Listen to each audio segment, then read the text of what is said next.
May God bless and keep you always. May your wishes all come true. May you always do for others and let others do for you. May you build a ladder to the stars and climb on every rung. May you stay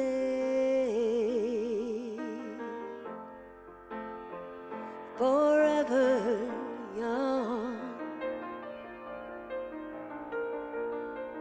Forever young.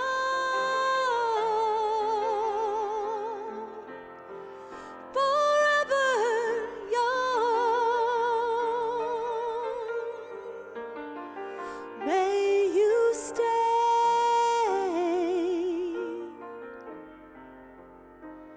forever young. May you grow up to be righteous. May you grow up to be true. May you always know the truth and see the light surrounding you. May you always be courageous, stand upright and be strong. May you stay forever young. Forever young. Forever young.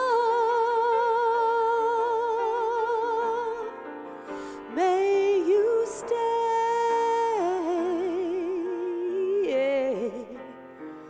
forever young.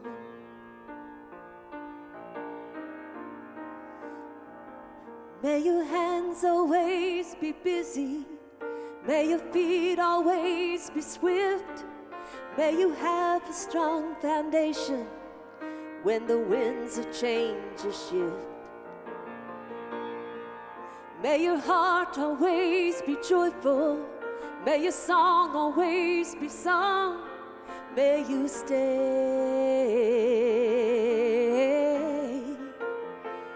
forever young. Forever young.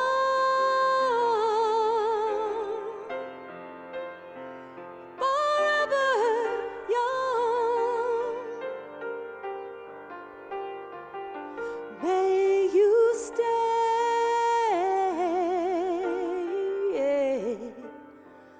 forever young.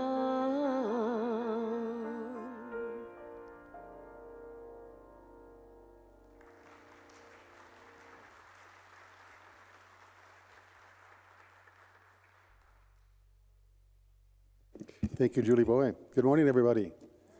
And welcome to Unity Temple in the Plaza, a place where diversity is praised and peace and harmony the rewards. To begin the service, I'd like to first of all have all mothers please stand up so we can honor you and bless you and behold the Christ within you. You have done so much for all of us in this world, and we say thank you so much.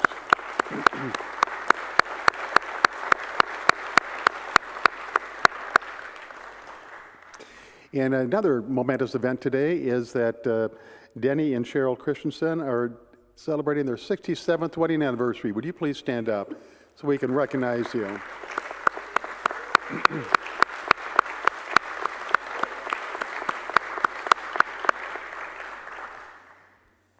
If you're new here for the first time, we invite you downstairs after the service for community time.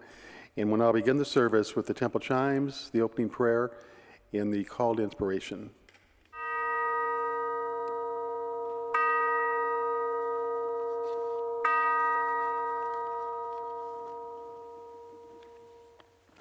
The opening prayer can be found on the inside page of your bulletin. I invite you to say it with me if you choose. Together, on this day, we dedicate ourselves to peace on earth.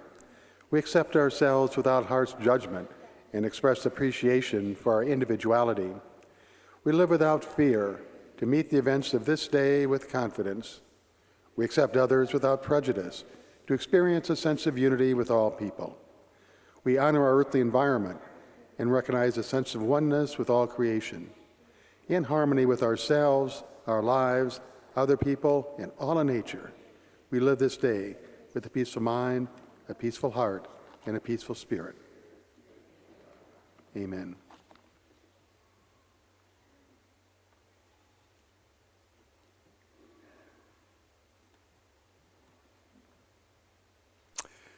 I hope you're not leaving it up to me to sing. In this very room, there's quite enough love for all the world. And in this very room, there's quite enough joy for all the world. And there's quite enough hope and quite enough power to chase away any gloom. For Spirit, yes, Spirit is in this very room.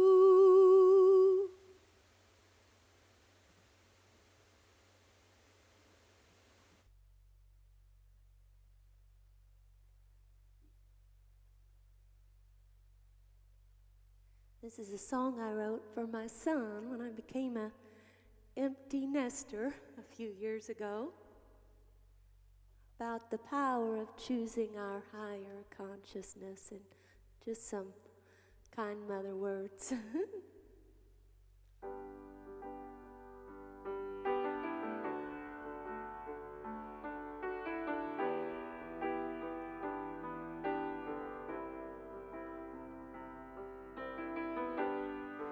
If you're down to your last dollar and you don't know where to eat, you can always come home, baby. Mama will cook you up something sweet.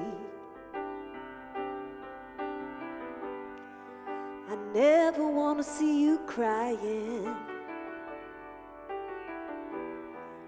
I wouldn't know what to say. But baby, when you smile at me, it's another happy day. When all you want is your freedom, and all we want is your smile. When all you want is your freedom, would you listen to your body, your heart, and your mind? Ooh,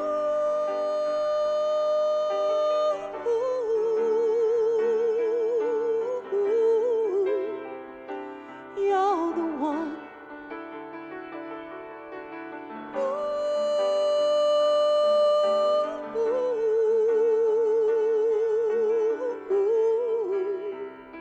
You're the one. Baby, please remember the difference between wrong and right.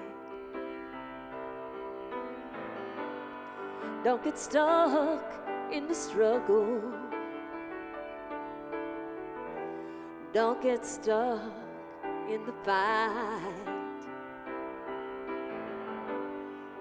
With love all around us, with love as our guide,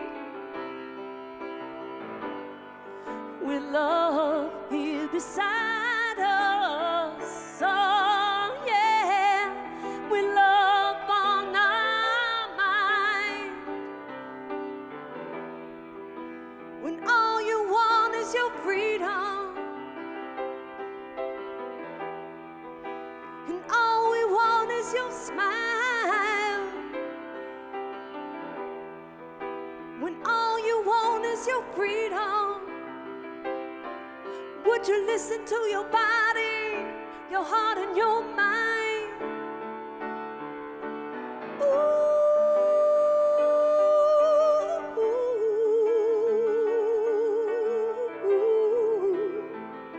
You're the one.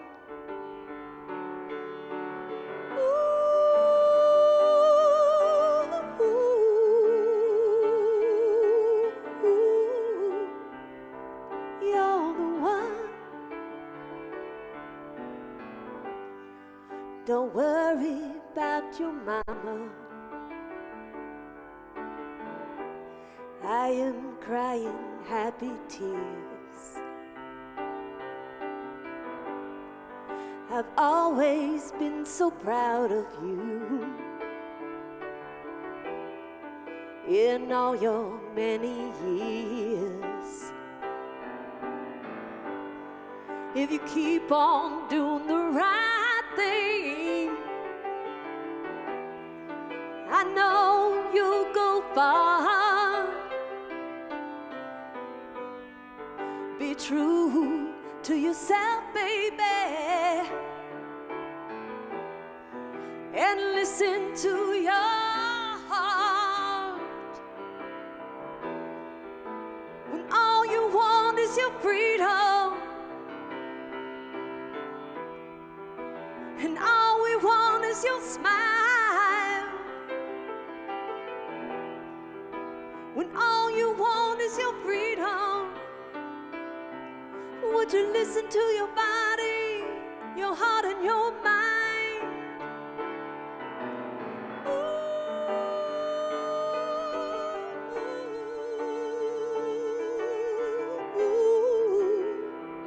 You're the one.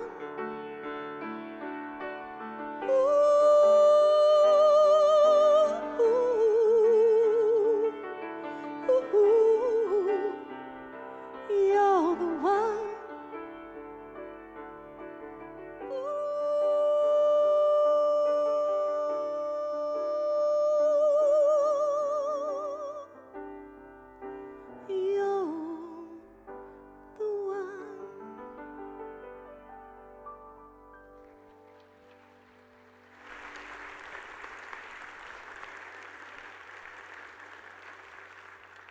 Good morning, Unity Temple.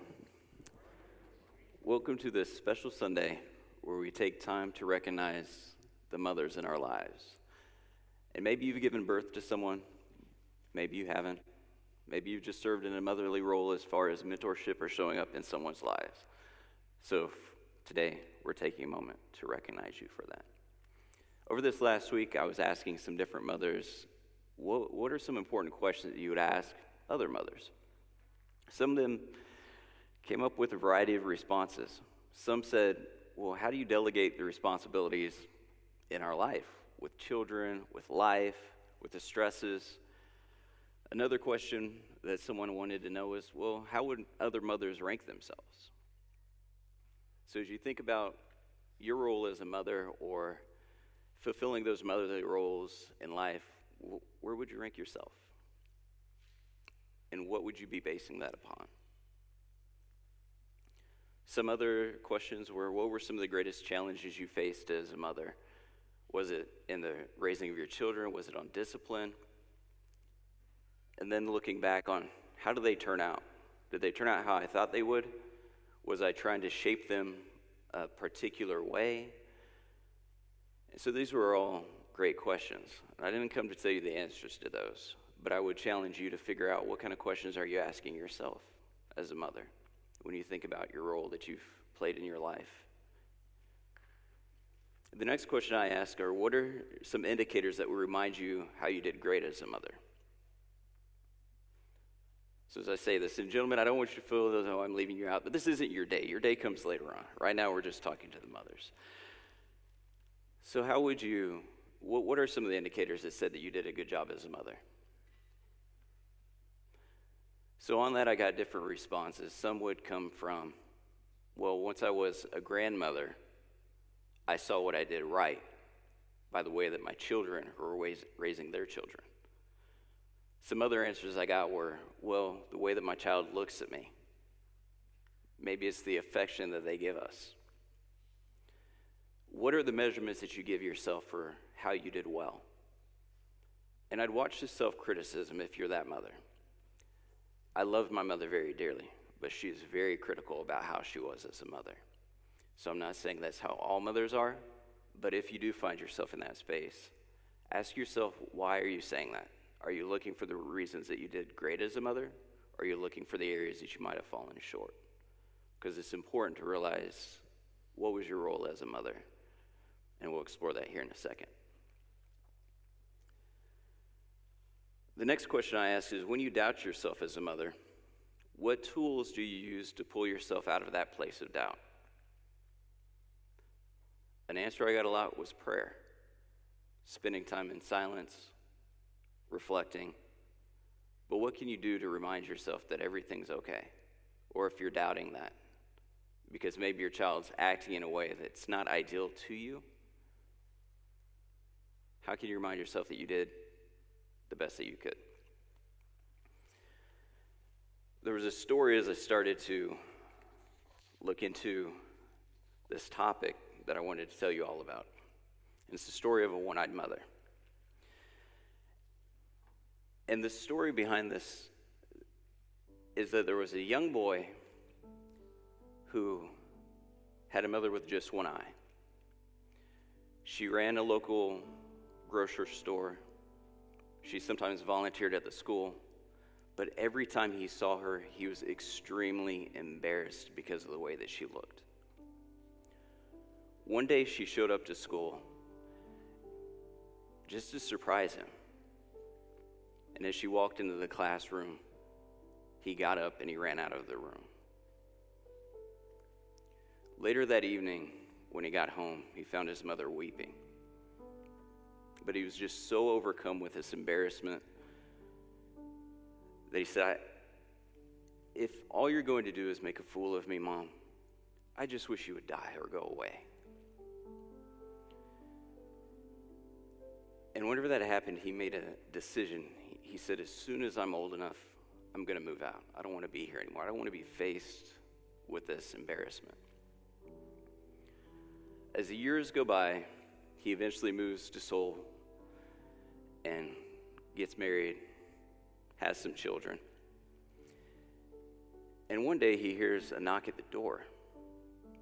So his young daughter goes to answer the door. And then he hears her scream, and she comes running through the house. And he wonders, what just happened? Who's at the door? So he goes to the door, and he sees that it's his mother. But it's been so long, he believes that she doesn't recognize him. And so he says, I'm not sure who you're looking for, but they're not here. And so she just nods and says, okay. And then she leaves. As the years go by, it comes time for a class reunion, and he decides he's going to go.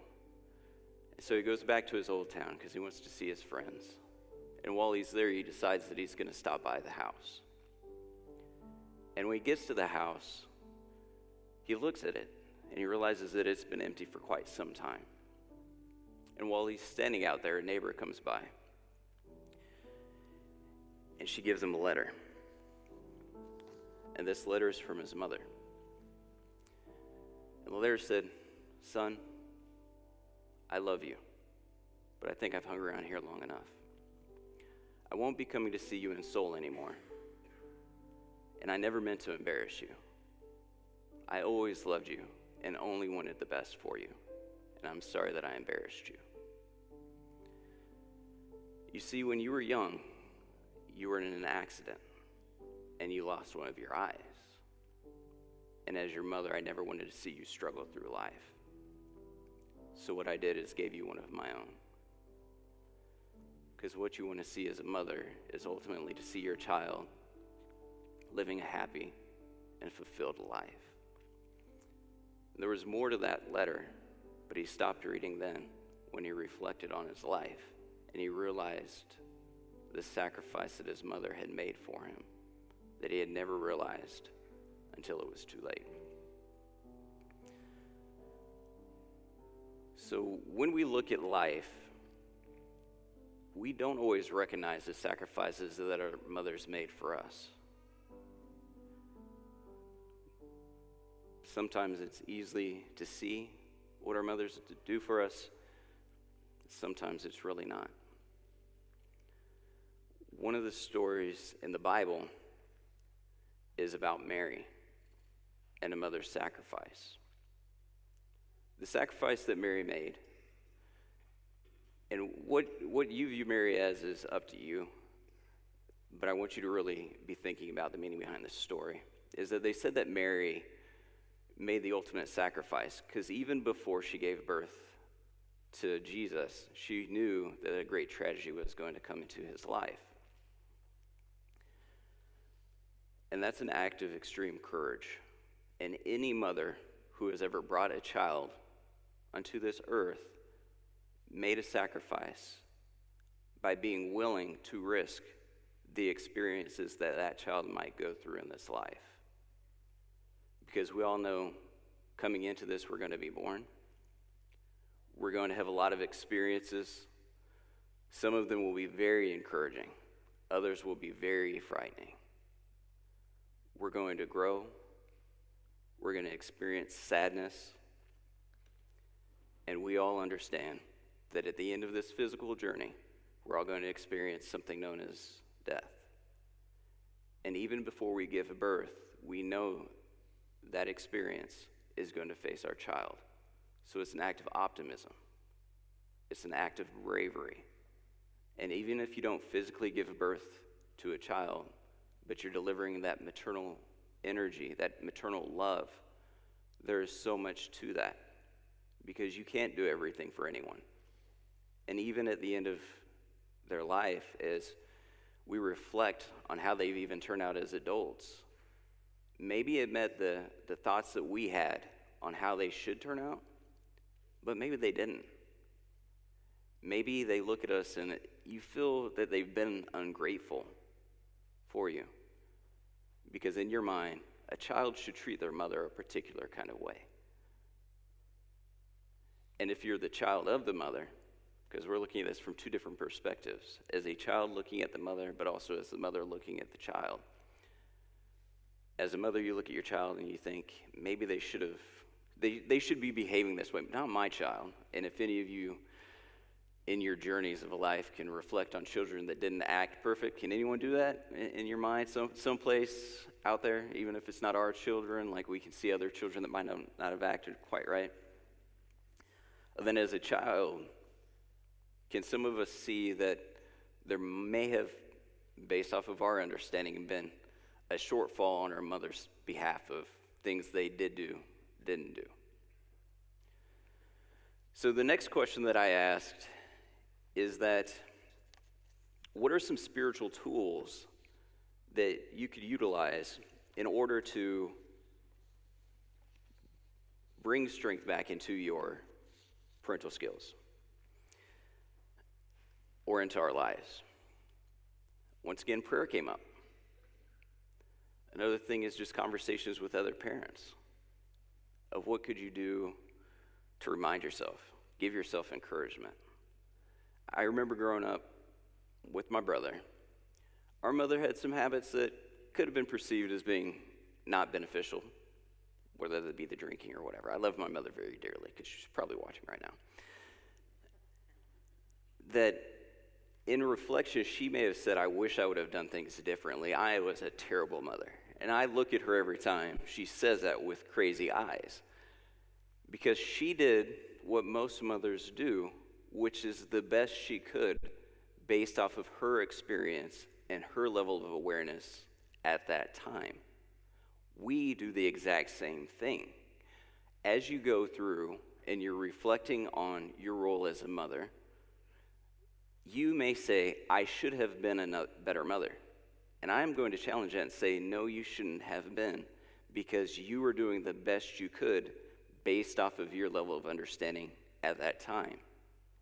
When you look back, will you see things differently? Yes. Why is that? You've moved further down your own path of understanding so that now you see things differently. But as you're going through that, you were doing the best you could based off of what you know or knew at the time. So when you look back, if by any chance you've looked at yourself with some form of judgment, I challenge you to look at yourself with a sense of love and understanding.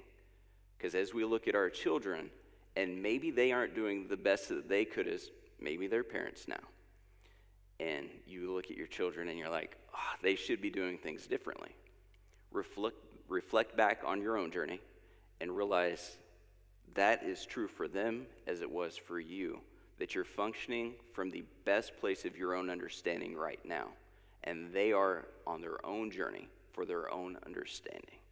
And look at them with love, and yeah, try to give them some more nuggets of wisdom if you have it, whether they're your children, someone else's child, but be patient and understanding, and that's extremely important. With my mother, I tell her often, I say, Mother, you did a perfect job as a mother. You brought me to the starting line of life. Learning the responsibility for the way that your life is working out is something that sometimes people don't get until the later years of their life. But I challenge you all to pick that up quickly. And if there is a mother that you hold a level of angst about, or even if she's passed on, spend time with your mother, because she's as close as you closing your eyes, and you can be in that space with your mother. Some of us have the most dear memories of our moms. I talked to one individual whose mother is long passed. Actually, it was my dad, and I never really talked to him about his mother because she passed along way before I was born, so I never got any time with her. But just yesterday, I was talking to him. I'm like, Dad, what would you say about your mom? He's like, she was very loving. And just in his tone of voice, I could hear that he just genuinely loved his mother, and they had a lot of kids. I don't know how many. But it was an interesting reflection of just hearing him say that. And as soon as you have those memories of your mother, or you have those experiences with our children, because sometimes our children don't live the longest lives. Maybe they didn't stay with us as long as we would have liked in our journey here on life. Spend time with them. Close your eyes and be there. You're still that mother. Even if your kids have moved halfway across the country and you want to remember what an intense and amazing journey you've had with them, close your eyes and be there. And if we understand something with unity, it's a lot about extending energy, that our thoughts and our words create our world. Your thoughts are very important. It can reconnect you with your child. It can reconnect you with your mother. It can reconnect you with your parents. Spend time in that space and don't be afraid to. There's a poem by Khalil Gibran in the book called The Prophet, and it's called Children. And this is a great reminder of the journey that we're all on with our children.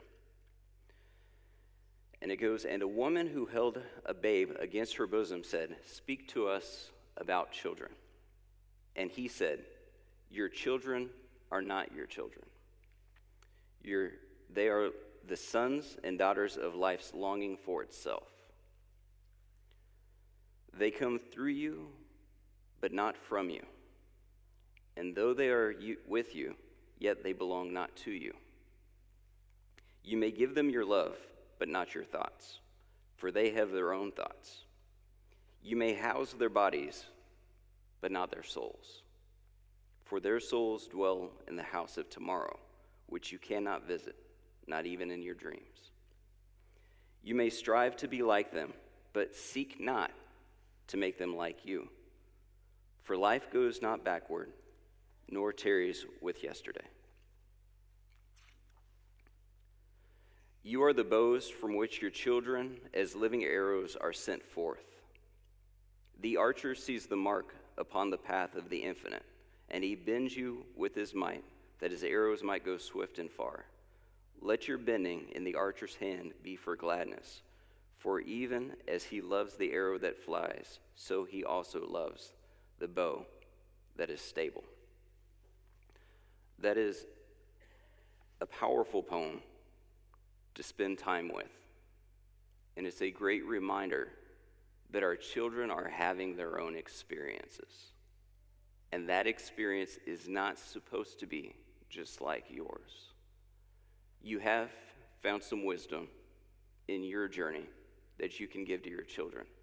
Not every child has a mother that's loving.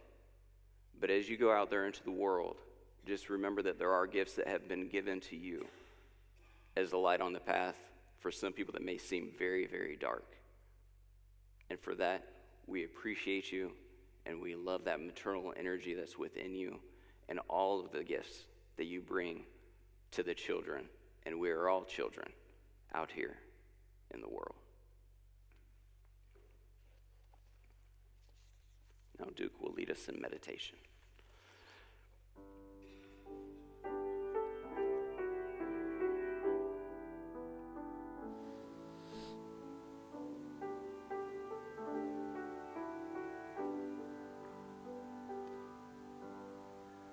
Our thoughts are prayers, and we are always praying. Our thoughts are prayers.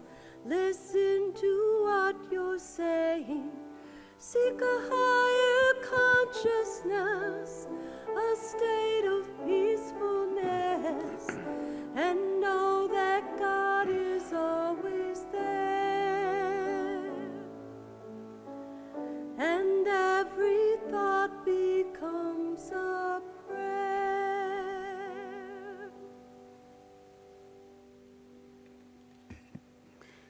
As we move into meditation, I invite you to find a comfortable spot in your seat. And as we move into meditation, we'll take 3 deep breaths, and each time you inhale, just hold it for a moment or two. Then as you slowly exhale, feel your entire body becoming relaxed. And then another deep breath, and slowly exhale.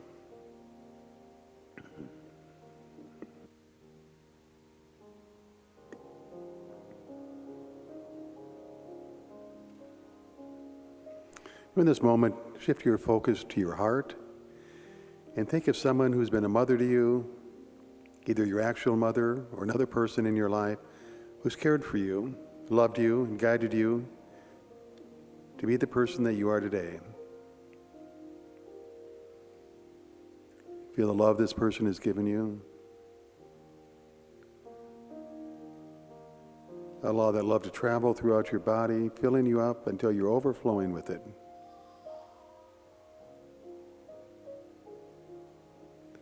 Now take a moment to send this person silent blessings.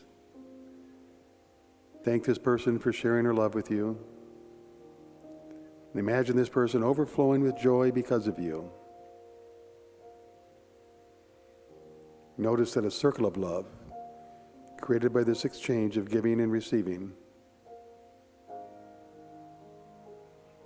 And now we extend this love to all the mothers and all the children of the world.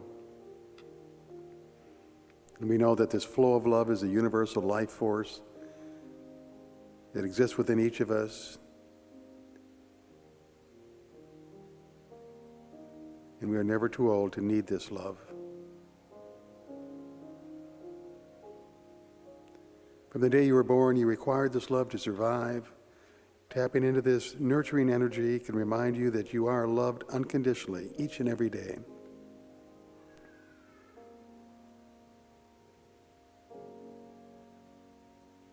Once again, take another deep breath, and as you exhale, we move into the silence.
And we slowly come back to this time and this place.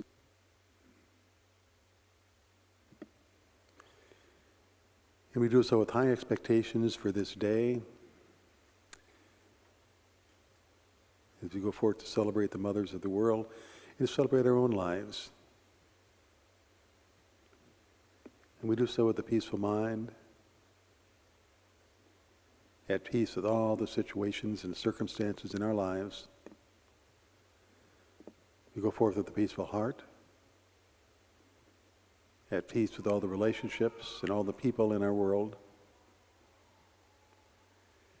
and with a peaceful spirit, at peace with ourselves and the life that we're living. Peaceful mind, peaceful heart, peaceful spirit. And so it is.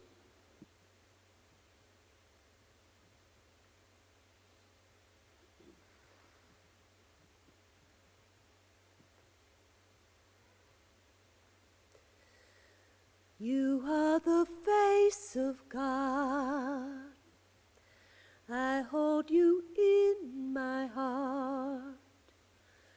You are a part of me. You are the face of God.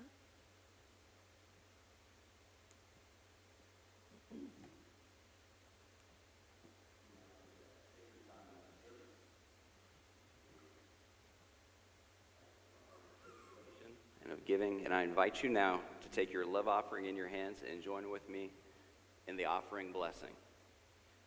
Divine love, through me, blesses and multiplies all that I give and all that I receive. And so it is. We bless these gifts and the givers, and know that these gifts go forward to bless this temple and all whose lives we touch.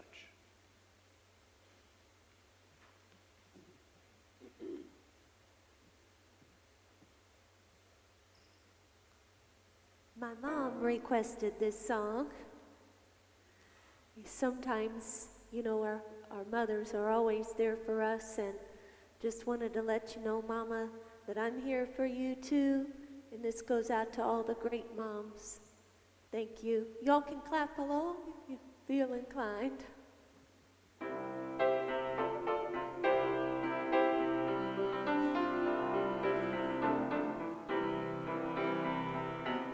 Wanting you the way I do, I only want to be with you. And I will go to the end of the earth, 'cause darling, to me that is what you're worth. Where you lead, I will follow anywhere that you tell me to. If you need me to be with you, I will follow where you lead. If you're out on the road, feeling lonely and oh so cold, all you have to do is call my name, and I'll be there on the next train. Where you lead, I will follow anywhere that you tell me to. If you need me to be with you, I will follow where you lead. I always wanted a real home with flowers on the windowsill.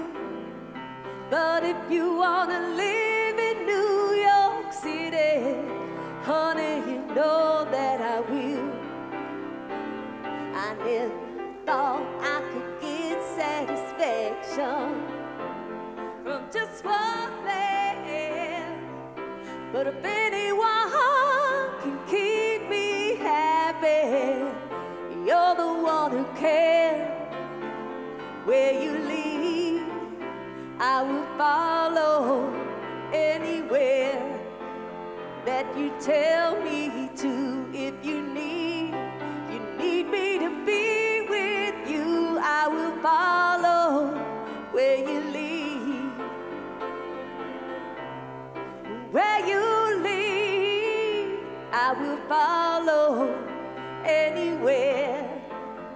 that you tell me to. If you need me to be with you, I will follow where you lead. Oh, I'm gonna follow where you lead. Oh, I'm gonna follow where you lead. Oh, I'm gonna follow where you lead. Hey. Yeah.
Once again, thank you all you mothers for being here this morning and for doing all that you do.